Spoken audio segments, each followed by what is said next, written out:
Thank you so much, Mick. Yes, so pleased to be here with you all today and looking forward to sharing some of my insights. So I've been an intrapreneur in large corporations for the last 17 years. I've been in the aviation business, I've been in the wind power business, and for 9 years, I was with Lego, the toy manufacturer. And I'm going to share with you some stories about not only how do you drive radical innovation, but also how do you actually succeed and thrive as an innovator. So let me just briefly share my screen with you and get this story started.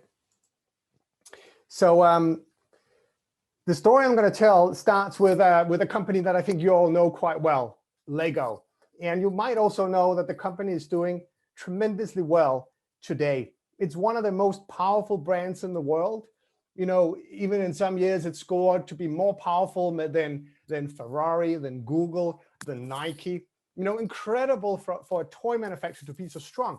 And financially, it's also doing incredibly well. Actually, 2020, the results just came out as the best financial result from the company ever in its history. And this was during COVID-19. So it's an incredible company and they're doing incredibly well. But actually, it's not long ago that the company was really struggling. So in 2003, the company almost went bankrupt. And there was two main reasons for this.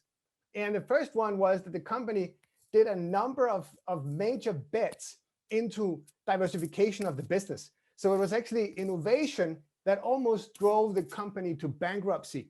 And it did it in the old-fashioned way. It basically betted very big on a number of new areas, threw a lot of cash at it, and unfortunately failed in a number of these areas because it was moving too far away from its core capabilities. It didn't really understand how to move into these territories, and yet it invested very big.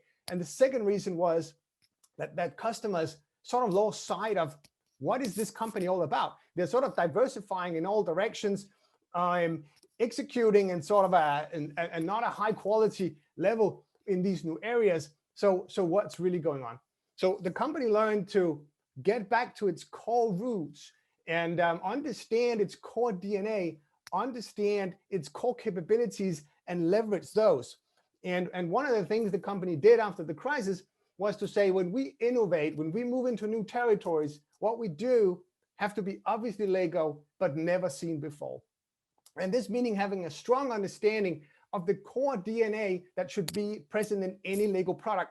And this is tied to the Lego brick, but it doesn't mean it have to be the Lego brick itself, but it's more what that brick symbolizes, which is really a system, what Lego calls system in play, which means, you know, you can build on top of any existing product by buying more products and it'll all fit together. So understanding this, and then at the same time understanding how do we innovate in a way where it's not this big bang model, but it's rather a lot of small bits and working really agile with it. So you might say, you know, the story of this of Lego points towards let's not do radical innovation. Let's stick to incremental innovation. Let's stick to our core capabilities and to the stuff that we really know. But of course, as you all know, radical is turning into the new normal, meaning no company can just stick to incremental innovation and can just stick to what they're good at. They have to constantly evolve and move into new territories. And I put some of the things up here that's affecting the toy industry in the future. And it's all the usual suspects, because what happens when artificial intelligence will start empowering the toys so that they can actually learn and develop based on the interaction of the child. And then imagine you add robotics to that. So now the toy can actually move and behave in the way that the child would imagine to. And if you add voice and sound, now the toy can actually have a conversation with the child, a meaningful one that constantly evolves based on the interaction. And if you then add Internet of Things and connect all the toys, now the toys can actually be playing together. So imagine the child leaving the bedroom and the toys will still be playing. It'll be like Toy Story coming to life, right? And then on top of that, you might even empower the child to augment the world that they're looking at. So the physical world they're looking at, they can actually see the stuff that they're imagining happening real life in front of them in their own bedroom. And on top of that, you might even empower the children to produce their own physical toys through 3D manufacturing, 3D printing. They can design it from home, they can print it and get it right away. And if that is not a challenge enough for Lego, on top of that, Lego have to replace all its materials because it's based on plastics. And it, that happens to happen very quick.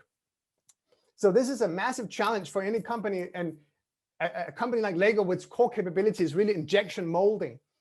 This is a massive challenge that calls for radical innovation. But maybe the right question here is not too much to ask what technology should we bet on, and when it's going to come, when it's going to change things, because those things are hard to foresee. And it's very easy to make the wrong bet at the wrong time on the wrong technology. No, rather you should ask yourself, how do we take a lead in this new world? How do we make sure that all these technologies actually enhances the value proposition and the value to the end user that we want to see? And for Lego, this is not just about not getting disrupted. There's a moral and ethical responsibility here as well, because you can say all these toys can do great things for kids, no doubt, make them do things that they've never been able to do, empower their creativity, but it can also do the opposite. It can pacify the kids and basically hook them up to the matrix where they're passively consuming gorgeous content. And that's actually what's happening. A recent study and measures of something called the Torrent score that measures the level of creativity in the general population gives the new generations of kids the lowest scores ever measured, meaning they have a very low confidence being creative and a low ability being creative. And this is really critical, as we are also expecting those generations to be the most creative when they reach the workforce, right? And the challenge here is that the kids are being pacified way too much by digital content, by games, by other things where they don't need to be creative. And everything that they do and use is so gorgeous and perfect that there are no cracks for them to fill out. So they dare not be creative. So that's a big responsibility for a company like Lego. And I think any company will have a responsibility in how do we leverage the power of these technologies to actually do good in the world. And I also believe to survive in that future, it depends on your ability to constantly explore and experiment. You cannot make a 5-year, 10-year plan. You cannot foresee exactly which technology to bet on and when. So instead, you have to explore and experiment. And that was what Lego learned the hard way through its crisis, and saying we cannot make these massive bets on new things, but it's likely not going to be as we foresee. So how to do that? And obviously, you need to launch the stuff that you experiment and explore with, and you need to launch it quick. So what's the problem, you might ask? Why is it that it seems that the bigger companies get the trigger, the more tough it is for them to really experiment and explore new territory? And the problem is really, as the companies grow up, they tend to stop experimenting. And when we explore the reasons why, we can actually look at ourselves and say, wait a minute, that actually happens to us as well. When we grow up, become adults, become older, we also tend to stop experimenting. We tend to stick with what we're good at. We tend to stick with what we know. And we don't want to look like someone who doesn't know what we're doing. And this is really the key reasons here. It's the fear of failing. It's the fear of misstepping. It's the fear of losing what you already have. And that can make you completely stuck. And so in a way, we need to adopt a child's mindset, because as children, we did nothing but experiment. That was the only way we learned how to walk, how to talk, how to do anything, was by trying and failing. And when a child tries to stand up for the first time and tumbles over, the parents don't go to that child and say, well, that's a failure right there. I mean, I hope not. I hope instead they go to that child and say, well done, try again, see how you can improve your technique. And this is the same mental model that we need in our companies. How can we constantly encourage our employees, our teams, ourselves in daring to experiment and trying things out, but obviously in a very agile and disciplined manner? Because if we don't, well, we become rigid and stuck. That can happen in our own personal lives, and when it happens to big companies, it can be quite fatal. So there's a need for this intrapreneurial culture, for a culture where you're constantly exploring new things, where you're daring to run small startups that are trying new things out, even allowing startups to happen outside the mothership as new pilots are being explored into the market. So at Lego, we said, okay, that should be our new way of working. And we started by saying we need to double down on being customer-centric. How can we really constantly understand what it is the users and the customers need, so we don't make these big bets in the wrong directions again? And we had a saying, and that's the reason why there's a lion in this image. If you want to understand how the lion hunts, don't go to the zoo, go to the savannah. And that basically means you need to go to the natural habitat of where the changes are happening. You need to go to the ground zero of those changes. So at Lego, we started what we call in-home studies, which basically means we would camp with families for a period of time, basically living with them, to understand, what happens in the morning when the kids get up. Do they eat breakfast? Do they play before they go to school? How do they get to school? What happens in the school bus? In the schoolyard, are they still playing together, or all just sitting with their iPads? And when they get home, are they still bringing home friends, or only playing online? And all these things are changing, right? So to really understand how is that changing, and how can we support that families still have good creative lives? And you can't just survey your customers and this, you can't just focus group it. You need to really observe and be there. So we started that culture and mentality in the company of constantly understanding what's changing in the world. And through that, we identified a number of opportunity spaces, meaning white spaces or areas that would be super relevant for the company in the future. And those were basically based on all the insights that we gathered. So let's imagine each of these cards you see on the slide is a key insight, an observation. And it's sort of divided into, what happened in technology, what happened with consumer needs, what happened with the buyers, with the customers, what's happening with business models, et cetera, et cetera. And then you do pattern recognition and say, which of these could we group together that would actually form an opportunity space for us? That could be a relevant new opportunity for us to pursue, with this technology, this user need, with this new business model. So we would do that. And at Lego, I was part of identifying these two key areas that they're now looking into that sort of moves beyond the existing business and products and services. So they're obviously looking into digital play. What will digital play be in the future, where it's not just pacifying or creating addiction for kids, but it's actually empowering their creative ability and confidence. And the same with education. The future of education that's becoming democratized. Lego should play a key role in that, where again, you want creativity to be a major part of that. So the advantage of working with opportunity spaces is that they're very tightly linked to your purpose and strategy. You're saying your purpose and strategy is what defines the parameters of these opportunity spaces. And within those, you can then form some clear hypotheses and saying, these are your beliefs. We believe that if we do this and this, then this will happen. And from that, you execute a number of experiments. You run your projects. And the advantage is that if the CFO wanders in to your lab and says, well, why the heck are we wasting money on these experiments that seems to be completely off, you can tell a very strong storyline about how this is very tightly connected to the very purpose of the company. And this is really important. And one of the things that Lego forgot prior to its near-death crisis was to really tie the things that they were doing very closely into the core DNA and core reason for the existence of the company. So after this, we said, okay, we also need to organize ourselves to be ambidextrous. So we can't just run all innovation projects despite the level of radicalness and riskness into the same process, into the same funnel. And this was also a mistake that happened prior to the crisis, was that everything had to go through the same stage-gate model, and it didn't really work. So at Lego, we decided to orchestrate that across the three horizons. So we had the existing core brick business, where we were mainly just adjusting things.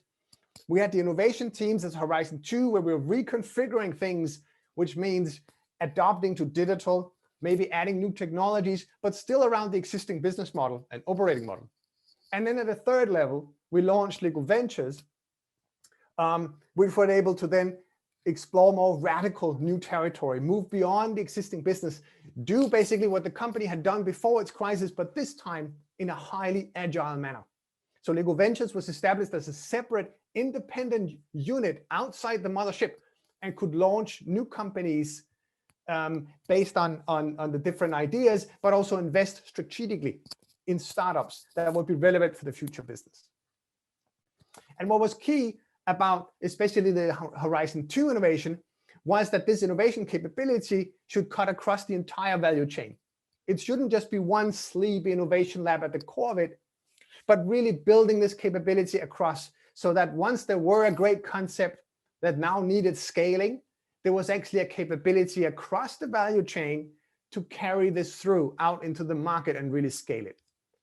So the pilot launches could happen, ad hoc along the side, but once it needed scaling, we needed the marketing and sales team, we needed the business support, we needed the production and everything around. So we will then start running the projects as lean startups.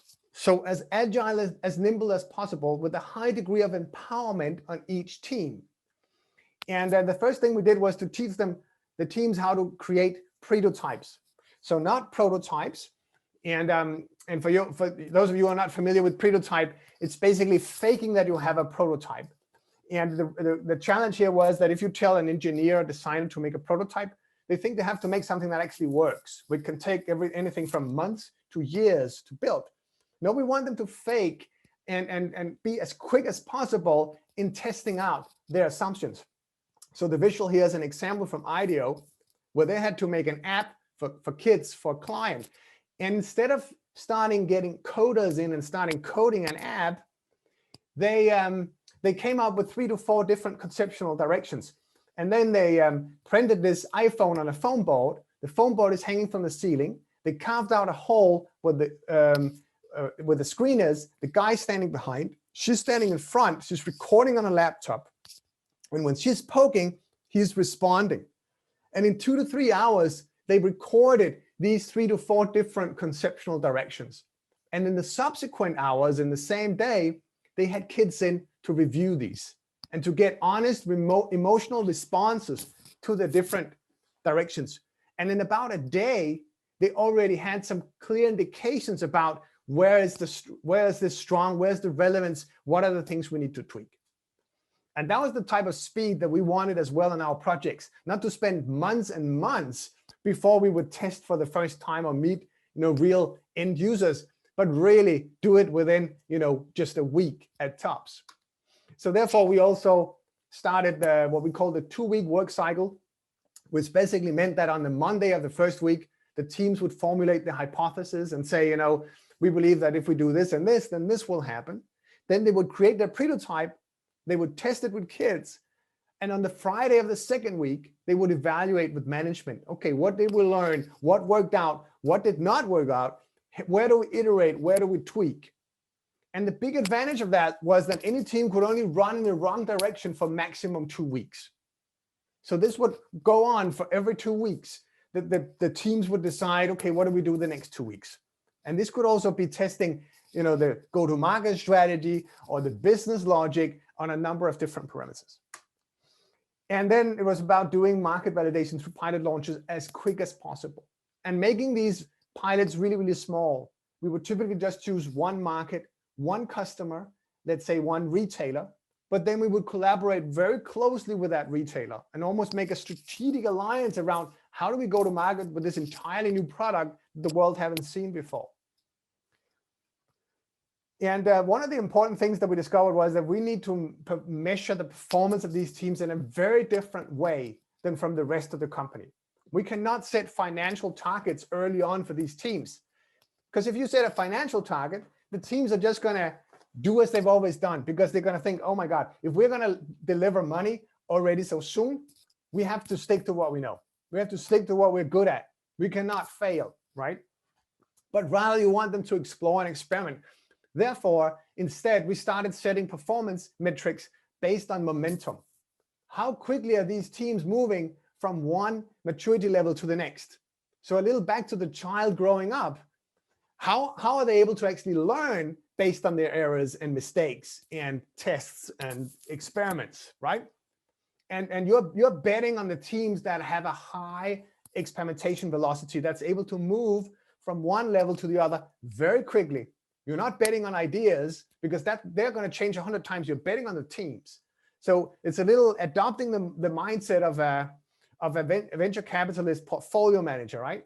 They're making a bunch of bets They know 9 out of 10 is going to fail likely, and they're mainly betting on the team. The right team, the strongest team, those are the ones they're going to continue with. Same thinking when it comes to corporate innovation and entrepreneurship. The other thing that we needed to do was to get access to assets, capabilities, and talent that we don't currently have. You know, venturing into new territory, we wouldn't have the needed assets. We definitely wouldn't have the needed capabilities. They had to be built, and we wouldn't even be able to have, you know, maybe source the needed talent. So instead of saying, okay, let's build this whole thing ourselves and spend years trying to build this up, you know, let's partner our way out of it, creating partnerships with both other industry leaders, but also with smaller startups, and including the customers and the end users. So how to collaborate with the customers and the end users. And so one of the things we did was to launch Lego Ideas. And Lego Ideas is basically a crowdsourcing platform that allows for all the fans to pitch their own product ideas. You know, I wish Lego would build this. But Lego won't look at the platform.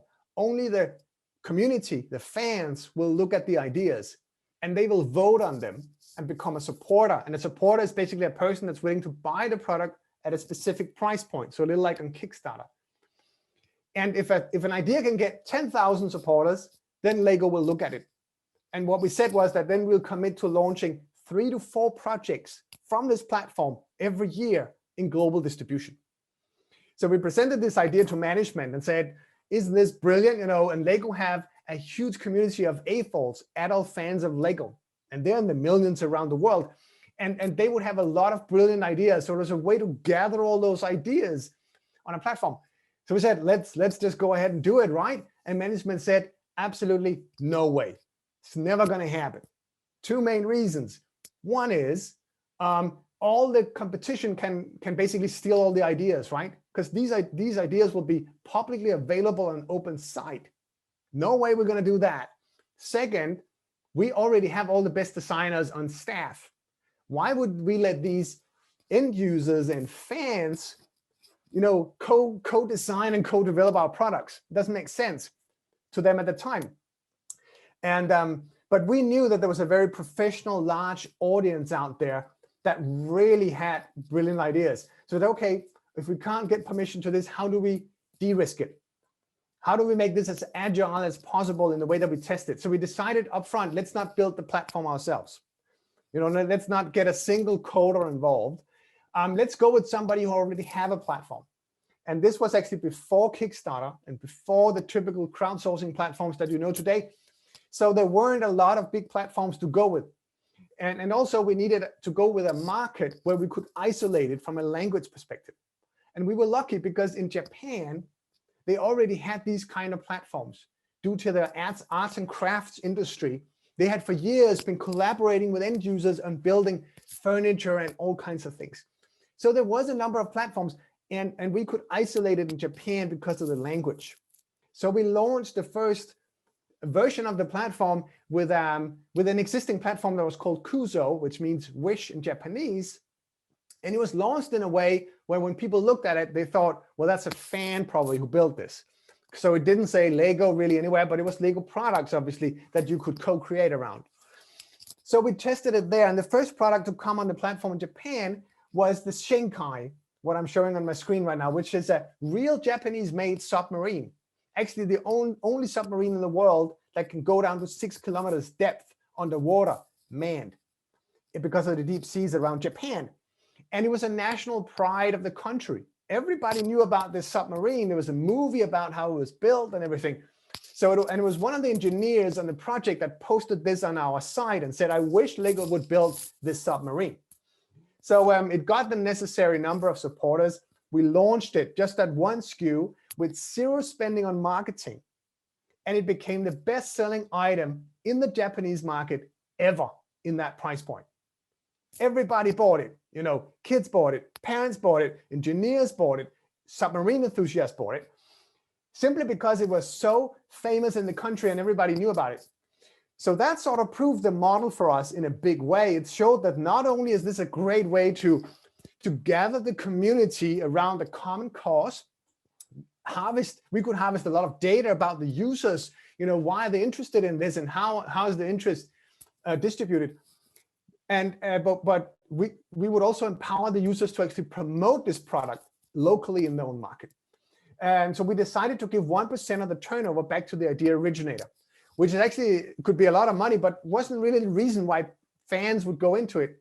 Fans were really interested in this because they got their name and picture on the booklet that would go into the SKU, into the box. And that was all the fame that they were looking for. So we got permission to launch the international platform. And we were looking for a first good idea after launching it. And we were lucky because after 3 months, someone posted the idea of launching a physical Lego product together with Minecraft. And Minecraft is this online game where you build with square blocks, a little like Lego, but just digital.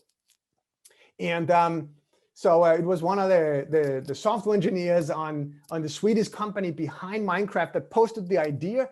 And we were looking for 10,000 supporters. In 24 hours, we had 400,000 supporters. More than 3 million people signed up to the platform in those 24 hours. The servers crashed 3 times. The team was up all night. We're pulling in resources from the entire IT department to somehow manage this.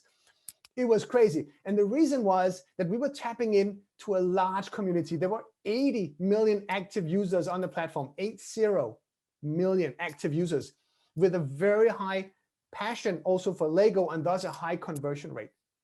So we quickly launched this one SKU and only distributed through the small online store of the Swedish company Mojang that was running Minecraft at the time. And it sold like crazy. It sold so well that we had all the big accounts, you know, the Walmarts and Targets, and Toys R Us, calling our executives and saying, why are you not giving this to us? And they didn't even know about it because this was a small pilot, you know, in the corner of the company somewhere. So Lego Minecraft quickly became a full product line, and for the last 5-7 years have been in the top 5 of growth drivers for the company. So this was a massive success, and since then we launched more than 25 projects from this platform, and here a couple more, which is Back to the Future and Ghostbusters. And when we launched those, no child knew what that was, right? We know, but kids at the time didn't know. There wasn't a new Ghostbuster out at the time, and definitely nobody knows about Back to the Future. So, but still, there's such a huge global adult community, fan community around these IPs and properties that it still becomes very successful. So this was a great way of proving an entirely new business model where we would actually collaborate with our adult fans and users in creating new products and services. And one other big advantage was that it empowered the users to become the marketeers, because it was all based on peer-to-peer marketing. And this is very strong in a time where the traditional marketing tools are failing. So this was a great step towards becoming a platform for collaboration and experimentation. And I believe the companies in the future will have to open up their assets, open up their capabilities to collaborate way more in order to be agile and adaptive towards the future. But then you might ask, okay, this is great, but how do I then cope with the resistance? Because yes, there will be resistance to change in a large organization. You saw it with Lego Ideas. We got a blank no when we pitched it. So how do you cope with it, and where does this come from? And the resistance is quite natural. It comes from the immune system of that existing organization. It's like the antibodies who's fighting you because you're somehow disrupting that system. You're moving against the current. A big old company like Lego would have doubled down on its existing operating model and business model, and these things don't change easily, right? So as an entrepreneur, how do you survive? And in my experience, typically 2 things happens to entrepreneurs. Either they give up and do as they're told, or they burn out and leave. And actually lately what we're seeing is that the new millennials and Gen Zs, they don't even want to start. They don't want to work in a big company where they get stuck in a silo somewhere with 0 impact for months and years. They don't. So there's a big problem. How do you empower your entrepreneurs to be successful? So through my experience at Lego and other places, we developed this framework that I call the 5 habits of high impact entrepreneurs. But there's actually a behavior. There's actually a way of working that will increase your chances of success. But not only that, also your chances of your own personal survival in this organization. And the first one is to really accept that there will be resistance. It's a natural human tendency because it's the fear of the unknown. What will happen to me, my job, my position, my role if this is changing? But also it's the gravity of that existing system, all the existing processes and templates and rules and regulations are all formed towards the existing system. So accept this. And what we did at Lego was we realized, okay, this means it's hard work for the teams, you know, they're constantly facing this resistance. So how do we manage that, and how do we still empower the team? So we decided to talk with some other teams out there that were also facing quite a bit of resistance when going on a mission. So we went to talk with a retired team of Navy SEALs to really understand, so how did you manage the pressure on those missions and the resistance and still, you know, sticking to what you believe?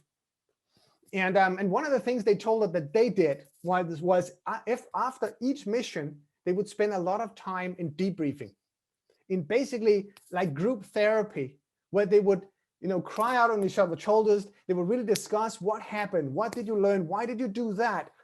Why did he do that? And this was a very important part of constantly learning and becoming a better team.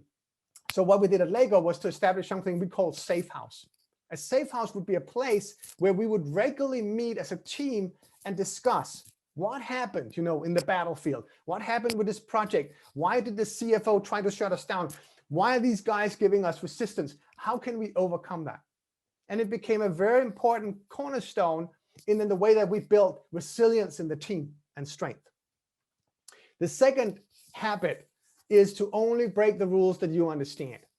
And as an entrepreneur, you will have to break a number of rules, both some formal, but mainly informal rules. Rules like, you know, we've always done things like this, or we already tried this and it's never going to work, stuff like that. But you need to understand the root of these rules. You need to sort of be the master of them before you can break them, because this is about both understanding whose toes are you stepping on, who are emotionally invested into the system, but also how can you tell stories that bridge what was and what is to what needs to become. And for that, you need to really understand this. So at Lego, we would call ourselves Lego fundamentalists, meaning at the Innovation Lab, we would know more about the history of Lego than anyone else, because that made us very strong storytellers. So, and also what you want to do, referring back to this model of building opportunity spaces, hypotheses, is to link all your projects very strongly back to the very mission and strategy and purpose of the company. So whenever somebody comes to challenge you on why you're doing this, you can tell a very strong and compelling story that ties what you're doing back to the very roots and reason for being for the company. The third point is that you need to build a tribe. Over time, you have to make people want to follow your project. You need more and more fans behind. And this is absolutely key if you later want to scale your project. Many innovation projects, even also at Lego, they get stuck basically based on that nobody cares enough about this new product or service, or it wasn't invented in the place where it needs to be scaled.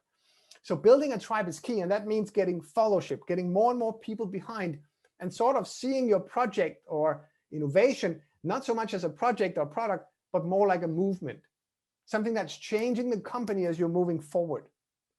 And so one of the learnings we had at Lego was that initially when we built the Future Lab at Lego, the internal innovation lab, we said it had to be the most secret lab in the company, because what we're doing is really secret, you know, it's really future stuff. And the symbol for this was that you needed a special security card to get in through the door. That, of course, completely backfired on us. Everybody started hating us. You know, who are these guys to know more than us about what the future of play is, what the future of Lego is, and why can't we get access to it? So we flipped it around and said, instead of being the most closed department, let's be the most open department. And what we did was to introduce demo days every 2 weeks. So every 2 weeks, we would invite people from across the entire company to come and join and see our ugly prototypes, be part of challenging them, but also enriching them. And what we would see over time very quickly was that people would start stealing with pride. Ooh, I can use this in my own project. Ooh, this technology could actually be leveraged here over as well. So that created a much more positive vibe around the organization and started building that tribe. All right, fourth point is to write a lot of love letters. Quite literally, meaning you need to be very humble, very respectful, very kind, very empathetic towards the rest of the organization, because you need them on board, right? You need them to fall in love with the products and services and ideas that you're running with. And this also means you need to be proactive in reaching out to people that potentially can give you resistance down the line and get them on board early on. And excuse me. So one of the things we did at Lego was we quickly realized some of the areas that are giving us the most resistance are actually procurement, legal, finance, compliance, you know, all those departments whose main target and task is to make sure that everybody follows the rules. And as we were constantly breaking them, we somehow needed to keep our, you know, our enemies as close as possible. So what we did was that we created a number of hot disks in our lab, and we said, procurement, legal, finance, please come and work here next to us. You know, you get a desk here. Initially, it was only the young people who would come because they would love to hang out with us. But later on, it would even be the more senior people that would come in. And over time, we created this very strong connection to these departments, feeling more and more part of who we were. Final and fifth point is to make other people shine. And this is very important and also really a fun part of working this way. This is to make sure that what you're doing is not just a one-off. Because if you are, sorry to my language is arrogant in the way that you are running your project, then you're sure that people won't come back for more, right? Then for sure people won't help you the second time around.